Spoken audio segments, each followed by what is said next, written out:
Welcome everybody. Here we are at the Invisible House in Joshua Tree, which is about an hour outside of Palm Springs, California. It's absolutely spectacular architecture, all mirrored. It literally disappears into the red rocks behind and the surroundings of the high desert. And I thought, what a great place to bring our entire team for the last 3 nights, and it's absolutely spectacular. In this video, we're going to share with you the things that we liked, lessons that we can apply to our own hosting business, and also just show off this incredible space. So one of the things that I really enjoy about this property is that all of the doors are open and sliding, and so you can bring the indoor, outdoor out. And that's a way that I really enjoy living, both in terms of my personal homes and the properties that we're developing at Stomp Capital. I love the long lap pool. I didn't actually go in, but I think it's actually beautiful. It's a very interesting concept in that it takes up maybe 50% of the internal space. So you have to be dedicated to that. You have to want that. The interesting thing about making a bold statement like that is most people view it as risky, right? Like, well, what if people don't like it? I take a very opposite, contrarian view with that, which is the point of marketing is not only to attract the people that you want to attract, it's also to repel the people that you don't want. And so it's okay if not everybody likes it, as long as there's enough people that really like it and they can't get it elsewhere, they're going to come and book your property, your hotel, your Airbnb, whatever it is. And the people that don't like it, guess what? You don't want them there anyway. They're likely going to give you negative reviews. They're not going to book. They might be pains in the butt while on premise. So making these bold statements can actually be quite advantageous because you're now speaking directly to your audience. So for instance, this YouTube channel and this video that we're making, it's to appeal to people that are interested in hospitality investing, our Airbnb hosts, people that want to get into it, or maybe you're really successful and you want to do more and get better at it. We're not really trying to appeal to people who are just traveling around town and don't really plan on hosting and are looking to, just learn about a travel vlog. That's not the purpose of this channel. It's educational, it's content, it's hopefully advancing you in your business, in your career. And so being very niche down is often a very good strategy.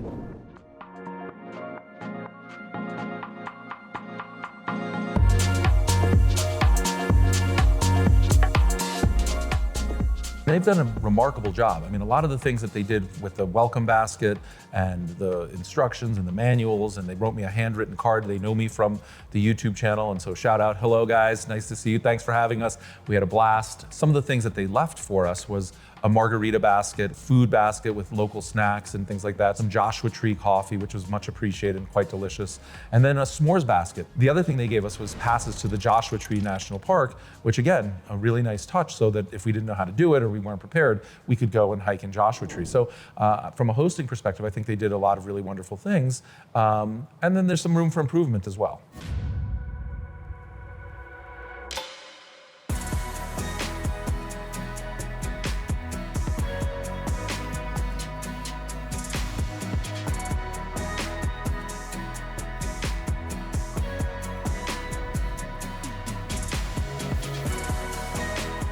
So to be clear, this is not a knock against the property management at all, because these are the challenges that we all face. And so I share this with you so that we can improve and learn, and we at Stomp can benefit from it as well.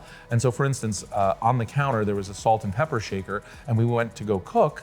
There was neither salt nor pepper in either of those shakers. And the first night, we just thought there was none. The second night, we discovered that there was salt and pepper in a different cabinet somewhere. But it's like these little things where we didn't know that cabinet was there. We didn't know there was more spices there. We went for the obvious place on the counter, and that was missing.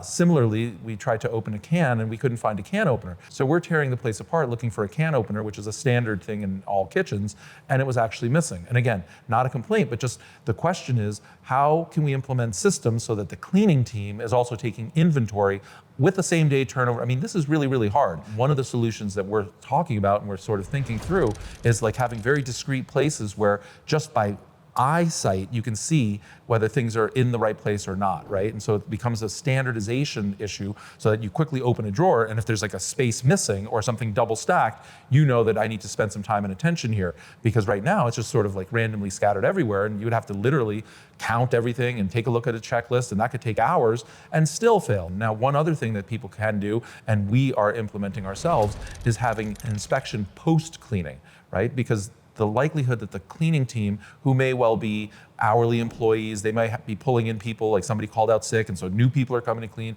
and they can clean, but they may not necessarily understand the property, the specifics, who's coming, the fact that everybody's here to cook. And so bringing somebody in from the hosting team to do a post-inspection is probably a really good idea. And in this particular case, we were met with a lovely person who greeted us, walked us around, showed us how things work. There's a lot of technology in this house. That's a challenge in these sort of like residential homes or second homes, vacation homes that are custom designed for a very specific person, and then they're opened up to the public on Airbnb or Vrbo. And now you have people that are coming in, and there's 600 different remotes to control this light and this air and that air, and like it's just, there's an awful lot. So we did meet with somebody who walked us through, very, very lovely person and helpful. And on that particular note, it's also challenging because when we drove here, we wanted to be in this space and left alone and start to enjoy it and so on. And she did a very nice job and spent, I don't know, maybe it was 10 minutes total walking us around, hitting the high notes. But I've been in other situations where we meet the host or hostess and it's like a 2-hour affair, and it's the last thing that I want to do, and we just want to unpack and unwind and get the dinner started or whatever it is that we may want to do. And so if you implement that strategy, it's really important, again, to put yourself in the guest's shoes. If you came here, do you really need to know the 17,000th item on some like checklist, or do you just need the high notes? Like, here's how it kind of works. You're only here for 72 hours. This will get you started. If you need any more information, we're always available.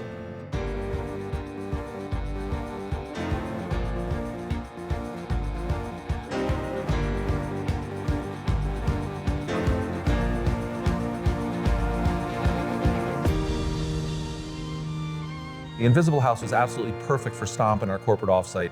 It inspired us, it was absolutely beautiful, it got us out of our comfort zone. None of us live here in the high desert. We saw, interesting lizards and birds and jackrabbits and mice and, all sorts of different things, which really helps us understand that this is like new and unique and pushes our bounds and our creativity. This is really interesting to me personally, but it's all glass and steel and the ceilings aren't finished, and yet there's not a ton of echo, right? So I'm not sure what they did from a construction perspective, but it's piqued my interest into different construction using more glass and steel and concrete and no sheetrock on the ceilings. And I don't know what I may or may not emulate in the future, but this is the due diligence in pushing next-gen hospitality bounds. I'm super excited for our next location, which is the Roy Disney Estate in Palm Springs. We'll spend a few days there. We're also gonna go meet our architects at our Palm Springs hotel, La Maison, about the complete gut renovation that we're going to do there. And so just a lot of really amazing things happening out here on the left coast, which some say is the best coast. So guys, please comment below with any questions that you may have about the Invisible House or team offsites. Corporate offsites